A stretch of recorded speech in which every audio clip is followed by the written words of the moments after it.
Today on the Perception and Action podcast, my interview with Chris Button from the University of Otago. What's new in the second edition of the Dynamics of Skill Acquisition book? How can ecological dynamics be applied to water safety? So it's time for a call to action. Hi everyone, this is Rob Gray from Arizona State University and PerceptionAction.com. Welcome to the Perception and Action podcast, where I discuss how psychological research can be applied to improving performance, accelerating skill acquisition, and designing technologies. In today's episode, my interview with Chris Button from the University of Otago in New Zealand. Chris completed his education in the UK before moving to New Zealand in 2003. His research focuses on the really important issue of water safety and drowning prevention. As you will hear, he takes a really interesting ecological dynamics approach to this issue.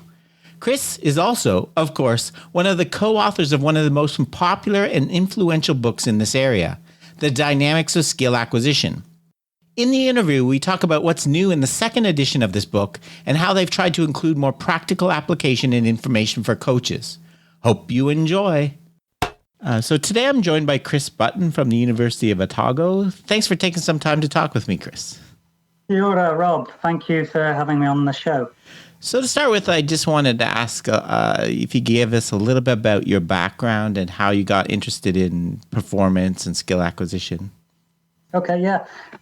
Without wanting to give you my life story, I'm not from New Zealand. I grew up in the UK, in a sort of fairly rural part of the UK called Devon, which is right down in the southwest. I grew up loving sport, physical activity, just wanting to do everything I possibly could. I had two parents, both of whom were teachers, school teachers. My dad was a PE teacher. So I think I've always been interested in sport, motor learning, physical activity. And yeah, it's been, I guess, part of my life ever since I went up to Manchester to study for PhD, where I met and got friendly with Keith Davids, who you've had on the show before, I believe. Mm-hmm. And that really ignited something in me, I think, in terms of research. I found that I really loved it, and I've been doing it ever since. So after Manchester, PhD, went up to Edinburgh for a few years, and there I got an opportunity to do a bit of sports science consultancy work, mm-hmm. and that kind of got me quite interested in high performance sports. So yeah, I guess looking back, a lot of the time I spent in the UK has laid the seeds for where I'm currently at. I'm now in New Zealand, as you mentioned, mm-hmm. in the University of Otago.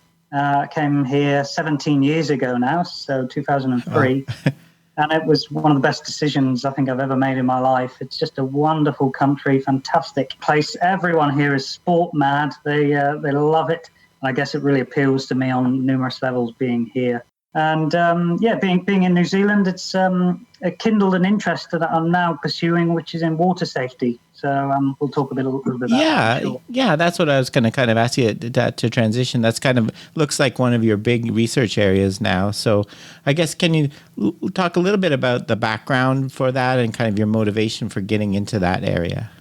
Yeah, unfortunately, in New Zealand, it's a real problem. We have one of the worst records per capita, per number of people, for drowning in the Western world. So it's certainly a real issue. I mean, obviously, we're surrounded by water in New Zealand, but there's many rivers and lakes here. You'll have seen, wonderful images on films and things like that. It looks beautiful, and it is. But unfortunately, of course, with that comes the risk, that being around water on a day-to-day basis brings. So it's important, I guess, for research to be happening on drowning and water safety here in New Zealand. I'm very motivated to do it because it's the real deal, yeah? It's doing research that's actually meaningful and has a real impact.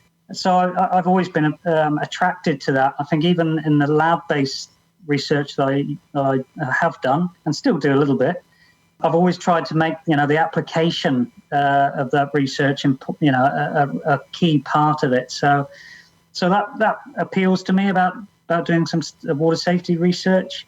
And I guess from a personal perspective, my dad, I mentioned to you, was a phys ed teacher. He actually had 2 near drowning incidents himself as a child. Mm-hmm. So strangers, walking past saw him fall into the water as a 3-year-old. And dragged him out of the water and resuscitated him. So I owe my life basically to someone who had water safety skills and the ability to save my dad. So my dad went on to be a PE teacher, as I said, for about 30 years, and he taught children to swim. So I think there's a bit of a burning sort of passion inside of me, for that as well, just to follow on that legacy, if you want. Yeah, that's really interesting. That kind of, it makes me, on one of our charter, I think, mission statement things at ASU is to kind of help out and kind of take advantage and serve the place we're in.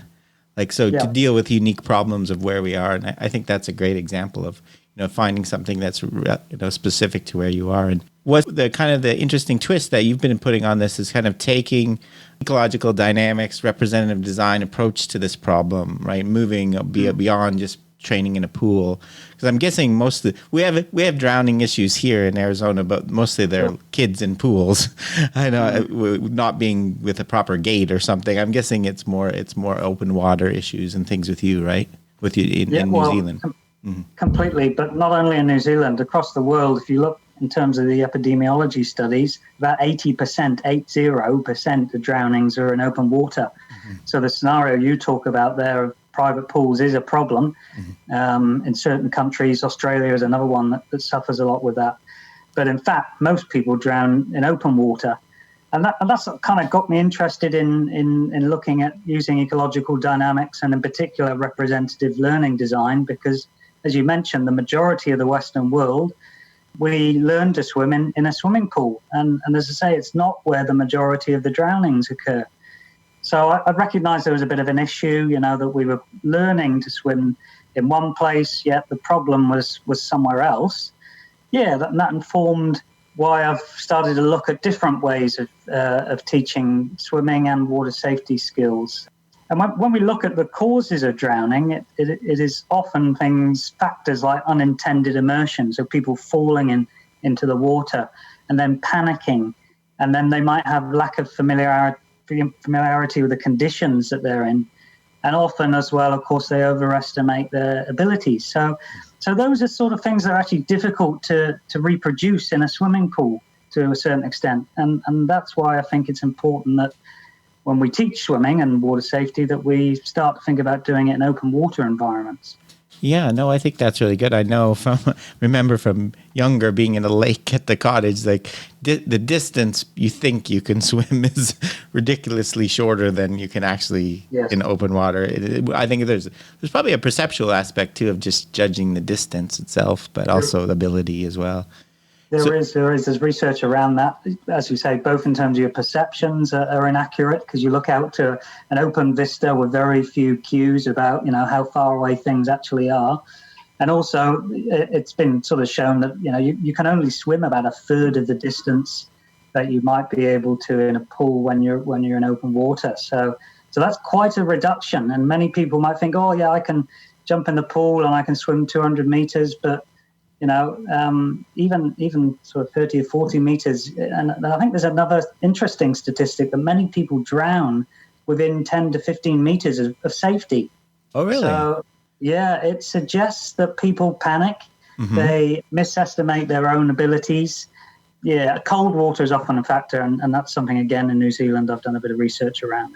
Yeah, so that's temperature. Is there also like current, dealing with currents and things like that? I'm sure waves. Yeah. I mean, all the factors that you find again in open water, but not necessarily in a pool. Yeah. So you've done some studies actually looking directly at the transferability of standard pool water safety skills when you put someone in open water. Have you done some of those kind of studies?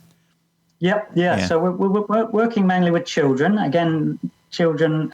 Quite good people to deal with in research terms. They learn things quickly, and of course we typically start to learn to swim and water safety skills when we're at school or when we're fairly young. Yeah, we've been contrasting children who are taught in swimming pools versus children who are taught out in open water, and the results are quite staggering in terms of the amount of retention of skills we see, particularly when the children are taught in open water environments, and different ones as well. We're taking them to beaches, to rivers, to lakes, things like that.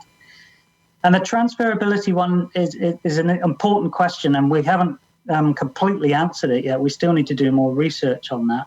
But it seems, again, that the skills are more transferable and adaptable when you're learning in a range of different environments as opposed to just one. Yeah. So is that the main thing that you're kind of doing differently? Is instead of just focusing in a pool, getting people to experience these different environments and different situations? Yeah, again, personally think it really does lend itself nicely to an ecological dynamics interpretation, because it is about adapting to the different environments that we're placed in. And it isn't just about recreating certain swimming techniques. And that was my experience as a child growing up. I hated swimming lessons. They were about swimming front crawl and you backwards and forwards, and there was very little fun or emotional engagement, well, other than negative emotional engagement. So, I didn't really like swimming lessons as a child, and I think many children sort of still battle away with it. I guess as parents and adults were thinking, it's important that they learn to swim. But I'm not sure that we're again doing it in the right way. If we overemphasize reproduction of a technique or different techniques versus knowledge about the environment, as well as having fun and engaging with water environments, then I think we'll do a lot better. Yeah, that makes me think the way you're talking is something I don't hear talked about very often. When we talk about being adaptable, we usually talk about it in terms of motor control, the technique, being able to handle. But I think in this case, in most cases too, but there's this important psychological side of it, right? Not panicking, knowing that you can handle something and when it's different, and or knowing that you've seen this before. So I think that's seems like being more confident, things we don't usually associate with kind of motor control issues. But I think that seems like it's a big issue here. That as you say, the panic of I don't know what to do is probably as bad as just the issue of swimming itself. Yeah, it's absolutely huge. And many of your listeners probably have experience of teaching or coaching in swimming lessons will understand that as well. They'll know that the mental barriers that children have for those that can't swim are, almost as difficult to overcome, as the technical ones. So, I think it's really important that multidisciplinary approaches to the issue are taken, So I don't just really focus in on motor learning. I mentioned before I've done research in physiology in cold water, and psychology is also a really important component of what I do, as well as biomechanics. So I mean, going back to my motivation, why wouldn't you want to use a vehicle like water safety when you have that opportunity? And I think it's a real huge opportunity to advance the field in terms of looking at something that's a difficult problem from a multidisciplinary perspective. Yeah. So I guess, kind of complete the loop, the representative learning design is, having the information there. So having the temperature, having the distance that you can never experience what things look like in the open water, right? So it's, and then the action itself being swimming against a current, so you're right. I think it does lend itself very well to that kind of analysis. Yeah. Yeah, we've actually done a research study almost exactly as you've just described, where we take students out on a boat into the Otago harbour here and ask them to estimate the distance back to the shore. And we were fascinated to see whether those that were good at swimming and able to swim were actually more accurate at estimating. And we had huge variation in that study, lots and lots of individual differences. But the interesting part about the studies, we didn't just stop at the perceptions. Once they've made various perceptions, we then asked them to get in the water. They're about 400 meters from the edge, and try to swim back. So, I'm very keen that, when we look at research of this nature, that looks at information, movement, and that are coupled, as we know, is important from a motor learning research perspective. So, that was one of the best studies I've ever been involved with. I spent most of the time out in the sunshine on a boat. Yeah, and I guess with that, I think I remember reading that a while ago. So I guess you also bring something you can bring in there from ecological dynamics. Obviously, there's affordance perception and how well calibrated your affordance perception is with your action capabilities. And sometimes people, I think sometimes people think this is all just words and terminology, but I really do think it helps to, analyze a situation like this in these terms and and break it down. And it's just a systematic way to kind of think about it sometimes. I think that's it's a really good way. It is, and we were very aware in that study that there had been research where people have been looking at pictures of different objects, and again, the research was very useful, but it was really completely severing perception action, and we weren't certain that we'd find the same results when we took people out into the actual aquatic environment. So it was really good to do that type of research. Yeah, and I guess the last point on this topic, I think I remember reading that men or have a proportionally higher incidence of drowning. Have you looked in kind of the causes of that effect?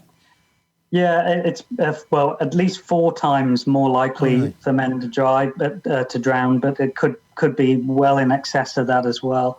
I haven't done too much research on it. I have analysed some of the data that New Zealand have an amazing database of all of the drowning incidents that have occurred over the last 30 odd years. It's called Drown Base, and we've done some analysis of those drownings, and again, it was much more often males. What you find when you look into the data is that the males are getting more exposure to the water, so they're more often, swimming, fishing, working around water. So there's that as an important factor, that they're more often exposed to being in dangerous situations. But the other thing is that the behaviour is often riskier. And again, they often underestimate the dangers and overestimate what they think they're capable of. So those, I think, the 2 key factors that explain why more males than females drown. Yeah, I think I've seen similar things in driving safety kind of factors. So that's a really interesting area. So I guess transitioning, the other main thing we want to talk to you about is you have a new edition of your book. I think it's safe to say one of the most influential books in this area, The Dynamics of Skill Acquisition. And when did it come out, the second edition? It came out in January, so it's only a couple of months ago. So it's hot off the press. Yeah, I've been looking at and so what are the biggest changes you've made kind of to the book from the first edition? Sure, quite a few changes actually. We've brought in new authors. We should probably start with that. So unfortunately, Simon Bennett, who was involved in the first book with myself and Keith Davids, couldn't help us out with this one. We had a few other people lining up to be involved, and these are some of the leaders in ecological dynamics, people like Jai Chow, Ludovic Seifert, and also Duarte Raucho. So those 3 came on. Simon dropped off the authorship for this second edition. The structure of the book's quite different. So the first book, we had 4 chapters up front, which were really, I think, quite theoretically heavy. A lot of new concepts, perhaps, for people to wade. And I always thought it was a bit of a battle to get through the first 4 chapters before you got to the practical stuff. So what I wanted to do was to try to make the book a more seamless transition throughout. So each chapter is a blend of theory, practice and examples, and I think hopefully that'll be a little bit easier to navigate. There are several new chapters in there. We've got the chapter on developing intelligent athletes. We've got chapters on perceptual motor training. There's a lot of research in that space over the last couple of decades. New chapter on sociocultural constraints on athlete development, which is hopefully going to be popular. New chapter on talent development as well at the end. Again, lots of research in that space. And finally, we've got a chapter that's written solely by coaches.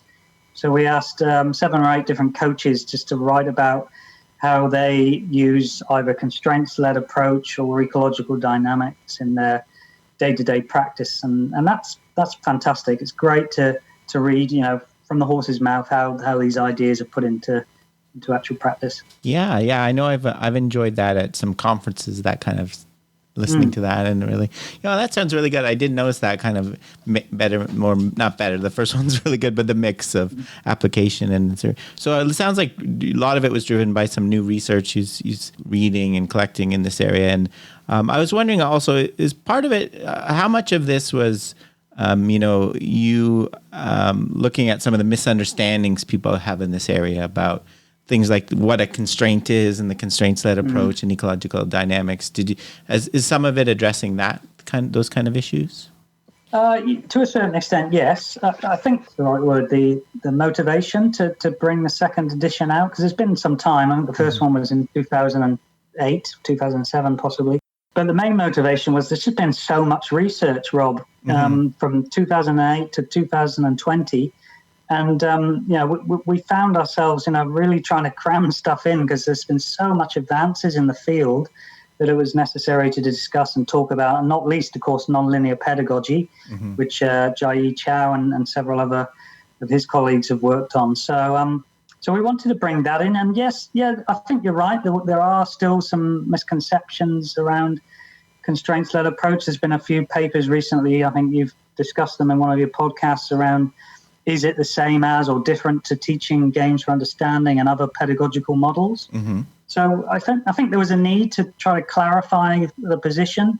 And I think people also don't really quite understand ecological dynamics. And I've heard quite a lot of resistance, both within the field as well as outside, to us using the term and maybe a convenient marriage of, ideas from dynamical systems theory and ecological psychology. And I can understand why people are concerned and resistant about, perhaps just throwing two theories together like that. But again, that in itself is a misconception, because complexity sciences also informs ecological dynamic. And this is a sort of new and emerging theoretical umbrella that I think is very powerful and does need a lot of up-to-date discussion. And, is evolving as we speak in terms of people's understanding. So yeah. Yeah, I keep trying to make that point to people, like this is fairly new in the development, like even ecological psychology itself in the research terms, it hasn't been around for very long at all, so I'm not surprised there's so many changes. And you mentioned some of the research you've seen. What are kind of some of the, still kind of open questions, research areas you see that need to be addressed in this area? Yeah, so again, I think it's important that from a theoretical perspective, we better explain why we're fusing together ideas from complexity sciences, nonlinear dynamics, and ecological psychology. And that's, again, as much for people within the field, people that are perhaps staunchly attached to one of those areas who might think it's not necessarily a good idea to combine these different theories. So that I would say is one reason and still needs some further research. Yeah, I think the old mental representation argument still needs to be, unpacked. To what extent do mental representations play a role in motor learning? And how significant is that role, if at all? So I think we from the ecological dynamics perspective, have a real responsibility not to ignore it or to downplay it, but to try to think about, better ways to explain to people that it is a serious component, an important component of this approach. So, I still get a lot of people coming up to me and saying, well, it ignores cognition, it doesn't really account for intention, how do you choose between an affordance, all these sorts of questions. So I'm hoping that the book will start to address that, but also it's a really important question for future research. Yeah, I think that is, and I think what we talked about at the start is a great. You were showing in your swimming examples, you're not ignoring the cognition and people's things. It's not all about coupling and motor control, and it covers really the whole umbrella. And you mentioned that I was interested about the chapter with coaches and what was talking to them. What was your experience in how easy and how able people are to use this approach, this constraints-led approach? Did you get a feel for that in talking to the coaches? Yeah, it's a good question, actually. We obviously approached coaches that we knew that were relatively, what's the right word, comfortable with the theory and how they were sort of adopting it within their own practice. So in that respect, I think that they maybe didn't have the challenges that others do in terms of using a constraints-led approach or understanding principles like representative learning design and information movement coupling, etc. So in that regard, maybe we've gone to a a bias sample, if that's the right word. Yeah. I guess the real acid test will be when other coaches and teachers pick it up, and to what extent they understand it and agree with what we're saying. So that's why it's important for me to do things like this, and for other authors, that are trying to get the message out there, not to just talk to other researchers, but to be talking to practitioners, and to try to make sure that these ideas don't just sit in books and journal articles, but they're actually used.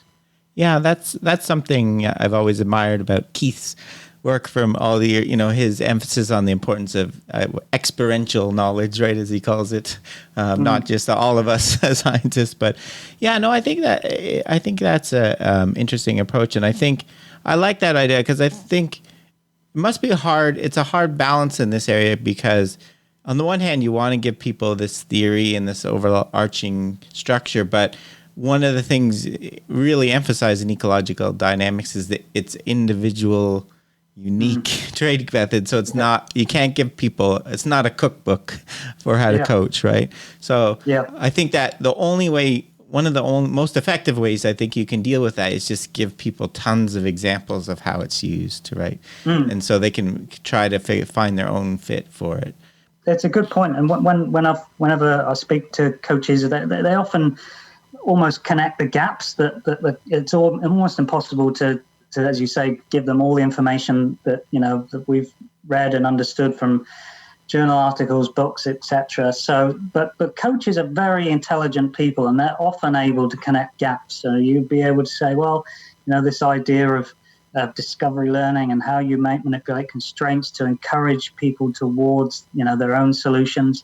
They often get that. They understand it because they've either done it themselves or realize that it's perhaps a powerful way for people to learn. So, yeah, I mean, again, it's the acid test. If coaches are able to pick the book up, read it, and understand it, then I think we've done hopefully a good job. Yeah, and I guess I'm going off coming up with ideas as I talk to you. So this is one of the things I've here in this area, and I think is a lot of coaches, well, not a lot, but quite a few of them, want to do the approach. Okay, I'm just gonna sample from whatever kind of approach and theory as I go. So I might do self-organization, ecological dynamics in this situation. This one I might focus on mental representations more. Do you have a kind of a comment for that? Do you think that's an effective way to kind of go between theories, or I don't know. That's kind of a loaded question, I know, but I just wanted to get your thoughts. Well, and to be absolutely fair, Rob, it's not only coaches. I know many researchers that kind of like to dip in and out of different theories as they choose to. I mean, obviously, my feeling is that ecological dynamics is powerful enough and still needs further elaboration to be able to deal with factors like mental representations. But I understand why coaches do that. They pick the best of different things and they use them and adopt them. And that's an opportunistic way of working. And again, I can completely understand it. They don't have time. They don't have the privilege that people like you and I, Rob, have to go into libraries to read things, and cogitate over different theories and ideas. They've got a ton of information to try to filter, and they try to pick out the best bits that they can find. And of course, this is the digital age that many children are now growing up in, and that's their main challenge, is filtering what they're getting from the internet and working out what makes sense and what doesn't. So I'm not too critical of that. I can understand it, and I think it's our role just to try to make sure that the theory is understandable and that it makes sense to them, and hopefully they'll choose to adopt it. Yeah, no, I agree. Obviously, I have a similar, but I like yourself. I totally sympathize, and the other aspect of it I sympathize with is like following this approach in ecology is really playing the long game, right? It's accepting that in practice and training is gonna not look the greatest, right? Skill acquisition is going to be a struggle and whereas if you really focus on like in your swimming example, if you just focus on the front crawl in a pool, If if you're being evaluated as a coach and someone watched you, that's going to look a lot better. Like, what you're doing than people flashing around in open water and really struggling. Sure. But that, as we know, that's where learning really is happening, right? Yeah, and I actually use an analogy about learning in a pool. It's just the very start of a long journey, in terms of water safety research. So the problem is that most people think, okay, I've done that, I can swim, front crawl in a pool, and then they stop that journey or don't continue to, increase their skill, go into other environments and, improve their awareness of different sorts of swimming conditions. So yeah, it is a long journey, and it's not necessarily a linear one. And again, that's an important distinction that we're trying to make in much of the writing that people like Keith and myself have been involved with. So yeah, it's an exciting time for the field. It really is. I'm so pleased and proud to be a part of what's happening in the field and to see some new research coming out. Ian Renshaw's work, for example, is fantastic at helping coaches to be able to systematically adopt a constraints-led approach, and that sort of research is absolutely vital right now. Yeah, I agree. I find it really exciting. The word I think I use is resonates. Seems to with a lot of coaches, they just they fit with the way their kind of experience, and that's why I think it's become so popular and people have really shown so much interest in it. It just makes sense to a lot of people, these ideas. And I guess the last question I have for you, Chris, is maybe a little bit about your future plans, both research-wise and kind of in this area. Yeah, it's definitely going to be more water safety research. I'm the head of department here at Otago, so I've got less time than I used to have for doing research. So that's forcing me to be a little bit more selective in the sort of research that I'm doing. So for all the reason I explained earlier, water safety is a big passion for me. So we still need to learn how best to design practice environments, whether it's in a pool in terms of simulating, some of the features that people might experience outside, as well as, gradually integrating the lessons so that children and adult learners, can move beyond just learning to swim in a pool. So, yeah, that's probably going to be my research focus. But again, I'm still keen to use the theories and the ideas of ecological dynamics and to keep looking for opportunities to, evolve that theory so that it resonates with more people. To use your term. Yeah. Well, this is really great, Chris. Thanks for taking some time to talk with me. Yeah, I'd just like to add at the end, Rob, if you don't mind. Sure, I want to say a big thank you to you, actually. We've been using the podcast here for both students as well as to direct to some coaches in New Zealand. Every one of them's come back to me and said, it's such a fantastic resource, a learning resource for them to use. And I know you put a lot of work and effort into it. So I'm, big thank you from me to you, because the work you're doing in this space is really important. And it's perhaps not done often enough by researchers. So hats off to you. And thanks again for the opportunity to come on. Oh, thank you. I really appreciate that. Thanks again for the great discussion, Chris. You can find out more about Chris's research from the links in the show notes. And definitely go and get yourself a copy of the second edition of what I like to call the Bible of skill acquisition, The Dynamics of Skill Acquisition and Ecological Dynamics Approach. There is at least 70% new material in this book, so it's definitely worth the investment even if you have the first edition. Remember, you can contact me at robgray@asu.edu or follow me on Twitter at ShakyWeights.